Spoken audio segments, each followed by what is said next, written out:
அனைவருக்கும் வணக்கம். Tea time. 6th book lesson 3 நம்மை சுற்றியுள்ள பருப்பொருட்கள். எக்ஸாம் பாயிண்ட் ஆஃப் வியூவில் என்னென்ன இருக்குன்றதை மட்டும் பார்க்க போகிறோம். இடத்தை அடைத்து கொள்ளக்கூடிய மற்றும் நிறையை உடைய பொருள் பருப்பொருளாகும். இடத்தை அடைச்சிக்கிறோம் மற்றும் போட்டிருக்காங்க. இடத்தையும் அடைக்கும், நிறையையும் உடைய பருப்பொருளாகும். பொதுவாகவே நிறை இருந்தால் தான் அதனால் இடத்தை அடைச்சிக்கொள்ளவே முடியும். அப்படித்தான் அர்த்தம் புரிஞ்சுக்கிறணும். இப்போ ஒரு பீரோ இருக்குது வீட்டில், அது அதனோட நிறை. இப்போ 6 அடி பீரோன்றாங்க. 6 அடி பீரோ 2 அடி அகலம், அது அதோட நிறை. ஒரு பிரிட்ஜ் இருக்குது, அதே 3 அடி பிரிட்ஜு, அது அகலம் ஒரு 1.5 அடி இருக்குன்னு வச்சுங்களேன். 3க்கு 1.5, அது அதனோட நிறை. அப்போ பொதுவாகவே இடத்தை அடைத்து கொள்ளக்கூடிய மற்றும் நிறைய உடைய பொருள் பருப்பொருளாகும் அப்படின்னு எடுத்துக்கிறணும். வாங்க படத்துக்குள்ளே போகலாம். பருப்பொருளின் இயற்பியல் தன்மை 3.1 பாருங்கள். பருப்பொருட்கள் இடத்தை அடைத்து கொள்ளும் மற்றும் அவற்றிற்கு நிறை உண்டு. பருப்பொருட்கள் எத்தகைய தன்மையுடையவை என்ற கேள்விக்கு தத்துவ மேதைகள் பதில் காண முற்பட்டனர். சில கருத்துக்களையும் கூறினார்கள். இந்திய தத்துவ மேதை, கனடா மற்றும் கிரேக்க தத்துவ மேதை டெமோக்ரிட்டிஸ் ஆகிய இருவரும், இந்திய தத்துவ மேதை கனடா அப்படின்றவரும் மற்றும் கிரேக்க தத்துவ மேதை டெமோக்ரிட்டிஸ் ஆகிய இருவரும் அணுவை பற்றி ஒரே மாதிரியான சிந்தனையோடு இருந்தார்கள் என்று சொல்கிறாங்க. கனடா என்றவர் பருப்பொருட்களில் உள்ள சிறிய துகளை பரமாணு அப்படின்று சொல்லி அழைக்கிறாரு. கிரேக்க தத்துவ மேதை டெமோக்ரிட்டிஸ் எப்படின்னா இதனை அட்டாமஸ் அணு அப்படின்னு சொல்லி அழைக்கிறாரு. ஒரு சரி, இது மட்டும் தெரிஞ்சுக்கிட்டா போகிறதில்ல.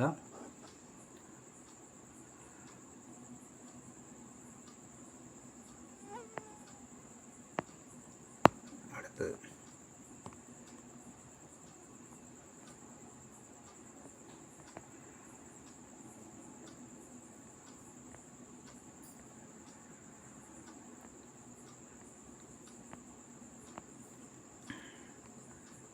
இதில் திண்மத்தில் உள்ள துகள்கள், திரவத்தில் உள்ள துகள்கள், வாயுக்களில் உள்ள துகள்கள். இந்த டைம் டேபிளில் இருக்கிறது ரொம்ப இம்பார்ட்டன்ட் பாயிண்ட்டு. மிகவும் குறைந்த இடைவெளியுடன் திண்மத்தில் துகள்கள் நெருக்கமாக பொதிந்துள்ளன. திண்மத்தில் உள்ள துகள், திண்மம்னா ஒன்றும் இல்லை. திண்மம்ன்றது ரொம்ப கட்டியாக இருக்கக்கூடிய ஒரு பொருள். ஒரு கல்லை எடுத்துக்கோங்களேன். திண்மத்தில் உள்ள துகள்கள், ஒரு கல்லை எடுத்துக்கோங்க. இல்லை வீட்டில் சாப்பிடக்கூடிய ஒரு பொருளை எடுத்துக்கிறோம். ஒரு மைசூர் பாக்கு எடுத்துக்கோங்க. திண்மத்தில் உள்ள துகள்கள் மிகவும் குறைந்த இடைவெளியுடன் திண்மத்தில் துகள்கள் நெருக்கமாக பொதிந்துள்ளன. எடுத்துக்காட்டு கல். சரி, அவங்களே கல் கொடுத்துட்டாங்க. திரவத்தில் உள்ள துகள்கள் திண்மத்தை விட திரவத்தில் குறைந்த இடைவெளியுடன் தாறுமாறாக அல்லது ஒழுங்கற்ற நிலையில் துகள்கள் அமைந்துள்ளன. எடுத்துக்காட்டு நீர். ஆமாம், திண்மத்தை விட திரவம்ன்றது ரொம்ப ஒழுங்கற்ற நிலையில் குறைந்த இடைவெளியோடு தான் இருக்கும். வாயுக்களை பொறுத்த மட்டும் அதிக இடைவெளியுடன் எளிதில் நகரக்கூடிய வகையில் வாயுவில் துகள்கள் அமைந்துள்ளன. எடுத்துக்காட்டு காற்று.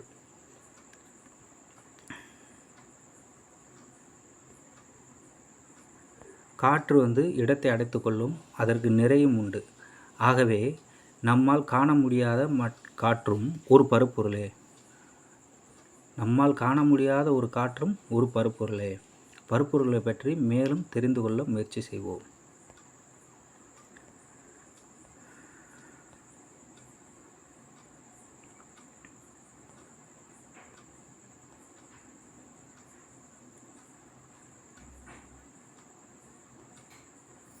திண்மம், திரவம், வாயு. வாயு நிலையில் உள்ள பொருட்களை திரவ நிலைக்கு மாற்றும் நிகழ்வையே திரவமாக்கல் என்கிறோம். ஒரு பொருள் இப்போ காற்று மாதிரி ஒரு வாயு நிலையில் இருக்குது. அதை திரவ நிலைக்கு கொண்டு வரக்கூடியதை தான் திரவமாக்கல் என்கிறோம். வாயுவில் அழுத்தத்தை அதிகரிக்கும் போது, அந்த காற்றுல அழுத்தத்தை அதிகரிக்கும் போது மூலக்கூறுகள் நெருங்கி அதன் வெப்பநிலை குறைகிறது. எனவே மூலக்கூறுகளின் ஆற்றல் குறைந்து அவை வாயு நிலையிலிருந்து திரவ நிலைக்கு மாறுது. எப்படி திரவ நிலைக்கு வாயு பொருட்கள் மாறுது அப்படின்றத சொல்லியிருக்காங்க. அடுத்தது திண்மம், திரவம், வாயு. இந்த மூணுக்குள்ள டிஃப்ரெண்ட்டு. இது தெரிஞ்சுக்கிறணும். திண்மத்தை பொறுத்த வரைக்கும் என்னன்றது தெளிவாக சொல்கிறேன். குறிப்பிட்ட வடிவம் மற்றும் பருமன் கொண்டது. குறிப்பிட்ட வடிவம் மற்றும் பருமன் கொண்டது. அழுத்தத்திற்கு உட்படாது. ஒரு கல், இப்போ திண்மத்துக்கு வந்து கல் எடுத்துக்காட்டு பார்த்தோம். அழுத்தத்திற்கு உட்படாது. துகள்களுக்கு இடையே உள்ள இடைவெளி மிகவும் குறைவு. துகள்கள் மிக நெருக்கமாக அமைந்திருக்கும். துகள்கள் ஒன்றையொன்று அதிகளவில் ஈர்க்கின்றன. துகள்கள் ஒன்றையொன்று அதிகளவில் ஈர்க்கின்றன. திண்மத்தின் துகள்கள் எளிதில் நகராது. அடுத்தது திரவம். திரவத்துக்கு குறிப்பிட்ட வடிவம் கிடையாது. திரவம் அது உள்ள கொள்கலனின் வடிவத்தை பெறுகிறது. ஒரு பானையில் இருந்தால் அந்த தண்ணி எப்படி இருக்கும், அந்த பானையோட வடிவத்துக்கு மாறும். ஒரு செம்பில் இருக்கும்போது அதனோட வடிவத்துக்கு மாறும். ஒரு குளத்தில் இருக்கும்போது அதனோட வடிவத்துக்கு மாறும். ஒரு கிணற்றில் இருக்கும்போது அதனோட வடிவத்துக்கு மாறும். இதே திரவம். சிறிதளவு அழுத்தத்திற்கு உட்படும். சிறிதளவு அழுத்தத்திற்கு உட்படும். துகள்களுக்கு இடையே உள்ள இடைவெளி அதிகம். துகள்கள் நெருக்கமாக அமைந்திருக்காது. எனவே அவை எளிதில் நகரும். துகள்களுக்கு இடையே உள்ள இடைவெளி அதிகமாக இருக்கும். துகள்கள் வந்து நெருக்கமாக இருக்காது. ஆகையால் அவை எளிதில் நகரும். சரி, திரவத்தின் துகள்களுக்கு இடையே உள்ள ஈர்ப்பு விசை திண்மப் பொருளில் உள்ளதை விட குறைவு. இப்போ கல்லில் இருக்கிறத விட தண்ணியில் இருக்கக்கூடிய பொருள் எப்படி இருக்கும்? ஈர்ப்பு விசை குறைவாக தான் இருக்கும். சரி, வாயுவை பொறுத்த வரைக்கும் குறிப்பிட்ட வடிவமோ பருமனோ கிடையாது. அதிக அளவு அழுத்தத்திற்கு உட்படக்கூடியது. துகள்களுக்கு இடையே உள்ள இடைவெளி மிக அதிகம். துகள்கள் மிகவும் தளர்வாக அமைந்திருக்கும். வாயுவின் துகள்களுக்கு இடையே உள்ள ஈர்ப்பு விசை மிகவும் குறைவு. வாயுவின் துகள்கள் அங்குமிங்கும் தொடர்ந்து இயங்கும். வாயுவின் துகள்கள் அங்குமிங்கும் தொடர்ந்து இயங்கும். திரவத்தின் துகள்கள் எளிதில் நகரும். திண்மத்தின் துகள்கள் எளிதில் நகராது.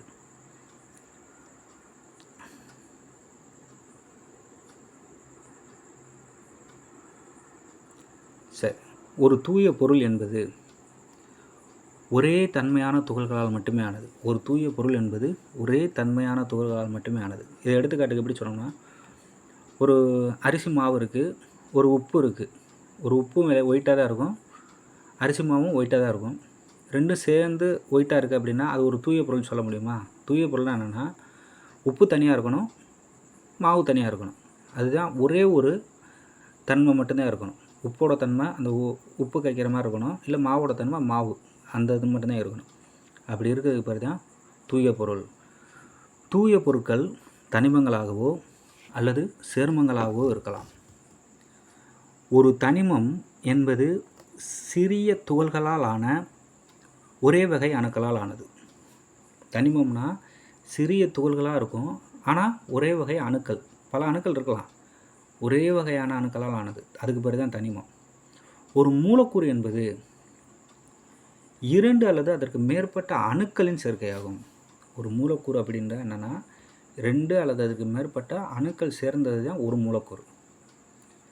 சரி, ஒரு சேர்மம் என்பது 2 அல்லது அதற்கு மேற்பட்ட தனிமங்கள் வேதியியல் சேர்க்கை மூலம் இணைந்து உருவாகக்கூடிய ஒரு பொருளாகும். இந்த மாதிரி பாயிண்ட்ஸ் வந்து கொஞ்சம் குழப்பிக்கிட்டே இருக்கும். திரும்ப திரும்ப ஒரு 2-3 முறை நீங்கள் பார்க்கும்போது தான் அது கொஞ்சம் உங்களுக்கு புரியும். கலவை என்பது 2 அல்லது அதற்கு மேற்பட்ட பகுதி பொருட்களை கொண்டதாகும். பருப்பொருள். இந்த சேனலை வந்து இன்னும் சப்ஸ்கிரைப் பண்ணாமல் இருக்கிறவங்க ஃப்ரெண்ட்ஸு சப்ஸ்கிரைப் பண்ணிடுங்க. உங்கள் ஃப்ரெண்ட்ஸுக்கு ஷேர் பண்ணுங்கள். நம்ம கொஞ்சம் பொறுமையாக தான் போதும் லெசன்னு. அடுத்து வர எக்ஸாமுக்கு 1 by 1 ஒவ்வொரு பாயிண்ட்ஸும் மிஸ் பண்ணாமல் போன்றதுக்காண்டி தான் நம்ம இப்படி போய்கிட்டு இருக்கோம். சரி வாங்க. பருப்பொருள். பருப்பொருளில் வந்து எப்படி பிரிக்கிறாங்க அப்படின்னா, தூய பொருள், கலவை. தூய பொருளாகவும் இருக்கலாம், கலவையாகவும் இருக்கலாம். தூய பொருளை பொறுத்த மட்டும் தனிமமாகவும் சேர்மமாகவும் இருக்கும். கலவையை பொறுத்த மட்டும் ஒருபடித்தான கலவையாகவும் இருக்கலாம், அது பலபடித்தான கலவையாகவும் இருக்கலாம். இப்படி தான் பிரிக்கிறாங்க.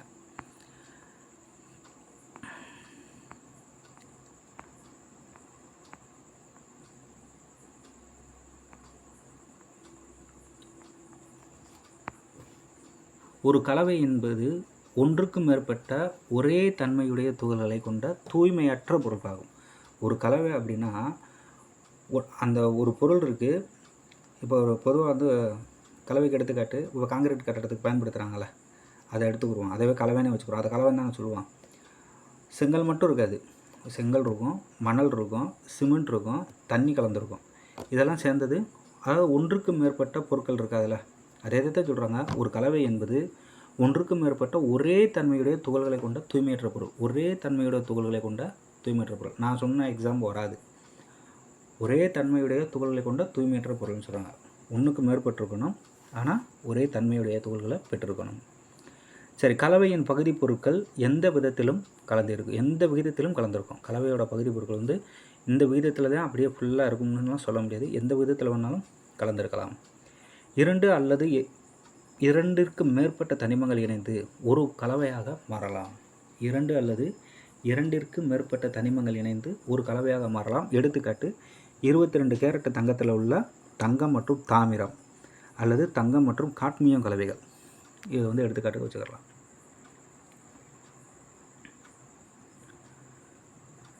சரி, 2 அல்லது 2க்கு மேற்பட்ட சேர்மங்கள் இணைந்து ஒரு கலவையாக மாறலாம். சேர்மங்கள் 2 சேர்மங்கள் இணையுது அப்படின்றாங்க. எடுத்துக்காட்டு நீர், கார்பன் டை ஆக்சைடு, இனிப்பு மற்றும் நிறமூட்டி ஆகியவற்றை கொண்ட சோடா. இனிப்பு மற்றும் நிறமூட்டி ஆகியவற்றை கொண்ட சோடா. இந்த எடுத்துக்காட்டு ரொம்ப இம்பார்ட்டண்ட்டு. அடுத்தது, ஒரு தனிமம் அல்லது சேர்மம் இணைந்து ஒரு கலவையாக மாறலாம். தனிமமோ அல்லது சேர்மமோ இணைந்து கலவையாக மாறலாம். எடுத்துக்காட்டு டிஞ்சரில் அயோடின் ஆல்கஹால் கலந்துள்ளது. டிஞ்சரில் அயோடின் ஆல்கஹாலுடன் கலந்துள்ளது. கலவைகளை பிரிக்கிறது இதெல்லாம் வந்து சும்மா ஒரு இதாக தான் இருக்கும். சரி, கலவைகளை பிரித்தெடுக்கும் முறைகள். படம் டிராயிங் போட்டிருக்கிறத வந்து கலவைகள், பருப்பொருட்கள், தூய பொருட்கள் அப்படிலாம் பிரிச்சிருக்காங்க. கலவைகளை பொறுத்த மட்டும் கலவைகளை நாம் ஏன் பிரிக்க வேண்டும்? கேடு விளைவிக்கும் மாசுக்களை நீக்கிறதுக்காகவும், பிற பொருட்களிலிருந்து தேவையான பொருட்களை பிரிக்கிறதுக்காகவும், பொருட்களை முற்றிலும் தூய்மையானதாக பெறுறதுக்காகவும் கலவைகளை நாம் பிரிக்கணும்.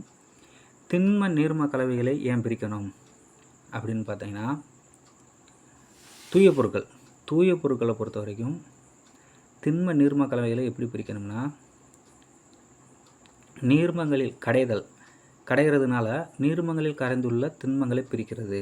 அடுத்தது படிய வைத்தல். அந்த முறை எதுக்குன்னா, திரவங்களில் கரையாத கனமான திடப்பொருட்களை படிய வைத்தல். அடுத்தது தெளிய வைத்து இருத்தல். அந்த முறையை பொறுத்த மட்டும் படிய வைக்கப்பட்ட திடப்பொருளை அசைக்காமல் தெளிந்த நீரை இருத்தல். அடுத்தது வடிகட்டுதல். நீர்மங்களில் கரையாத திண்ம பொருட்களை பிரித்தல். சரி, பருப்பொருட்களை வந்து திண்மங்களை எப்படி பிரிக்கிறதுன்னு சொல்லி கொடுத்துருக்காங்க. கையால் தெரிந்தெடுத்தல் வெவ்வேறு திண்மங்களை பிரிக்கிறது. சலித்தல் முறையில் வந்து வேறுபட்ட பருமன் கொண்ட திண்மங்களை பிரிக்கிறது. தூற்றுதல் கனமான பொருட்களிலிருந்து லேசான பொருட்களை பிரிக்கிறது. அடுத்தது கதிரடித்தல் அல்லது போரடித்தல் தண்டிலிருந்து தானியங்களை பிரித்தல். அடுத்தது காந்த பிரிப்பு. காந்த பண்புள்ள பொருட்களிலிருந்து காந்த பண்பற்ற பொருட்களை பிரிக்கிறது வந்து காந்த பிரிப்பு.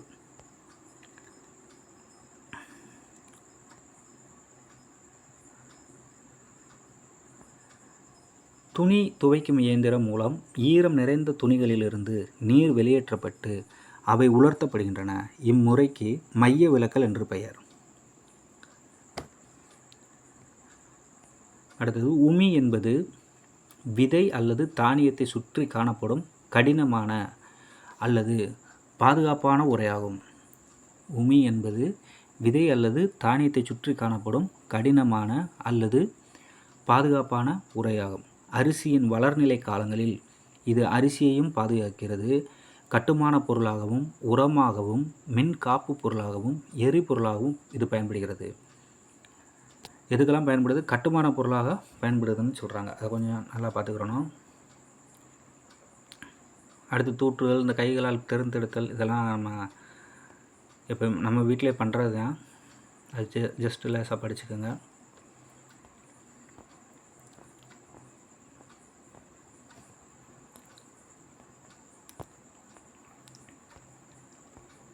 அடுத்து மேலும் அறிவும் பார்ப்போம்.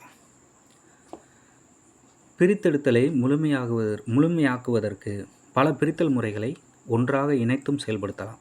உதாரணமாக, நீரில் கலந்துள்ள மணலும் உப்பும் கலந்த கலவையினை பிரிப்பதற்கு படிய வைத்தல், தெளிய வைத்து இருத்தல், வடிகட்டுதல், ஆவியாக்குதல் மற்றும் குளிர வைத்தல் போன்ற பல முறைகளை வெவ்வேறு படிநிலைகளில் நிகழ்த்த வேண்டும்.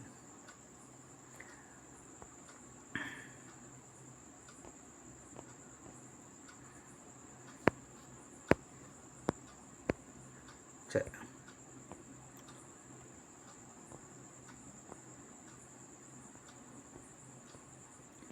பெரும்பாலான இல்லங்களில் நீரில் உள்ள மாசுக்களை நீக்குவதற்காகவும் நுண்கிருமிகளை புற ஊதா கதிர்களை கொண்டு அழிப்பதற்காகவும் வணிக ரீதியிலான நீர்க்கட்டிகள் நீர் வடிகட்டிகள் பயன்படுத்தப்படுகின்றன.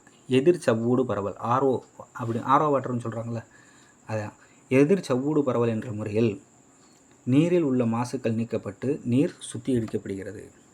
சரி, இப்போ நினைவில் கொள்க, நிறையை உடையதும் இடத்தை அடைத்து கொள்வதும் ஆகிய பொருட்கள் பருப்பொருட்கள். அனைத்து பருப்பொருட்களும் மிகச் சிறிய துகள்களால் ஆனவை.